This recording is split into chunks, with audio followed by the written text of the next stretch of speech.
Shqiptarët janë me politikën e vetë, kombi i cili don integrim pa i ndryshuar kufit. Shqipëria vihej në të njëjtin grup me vendet e ish Jugosllavisë. Shoqëria e parë shqiptare e cila po hyn në Bashkimin Evropian nga ky region do të ishin shqiptarët e Maqedonisë. Faktori shqiptar në Maqedoninë Veriut përherë ka qenë ai faktor që ka shtyr procesin përpara. Malizi duhet të jetë shtat antar në vitin 2028. Për Beogradin besoj që ky vendim është marrë dhe po punohet shumë aktivisht që të bllokohet rruga edhe nëpërmjet rruga e Malit të Zi.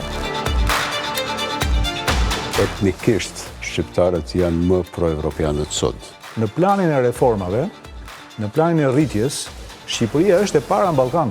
Kur u dha jo i Barit, erdhi Opedi në bashkëpunim ndërmjet kryeministrit Rama dhe Vučićit. Shumica thonin Malizi ndoshta po Shqipëria nuk besoi. Që na sjellte Shqipëria, e cila problemin më të madh gjeopolitik e ka pas në shekullin 21, e ka pas me ballismorinën në stadionin e Beogradit. Shqipëria gjithmonë habit. Shqipëria habit me ekstremet e kësaj. Pastaj, nëse Malizi vërtet arrin këtë cak, së pari do jetë një sukses i madh për BE-n. Je relevant nëse je problem, potencial. Po këtu është shumë e rëndësishme që të hiqet fokusin nga liderët. Shqipëria nuk është Edi Rama, Kosova nuk është vetëm Albin Kurti, e me radhë. Nuk besoj që Shqipëria mund të pres gjatë.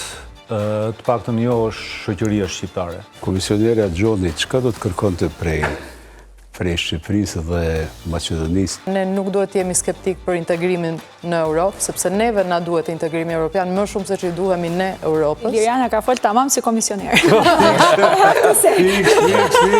Mendoj që intervista ishte me sukses.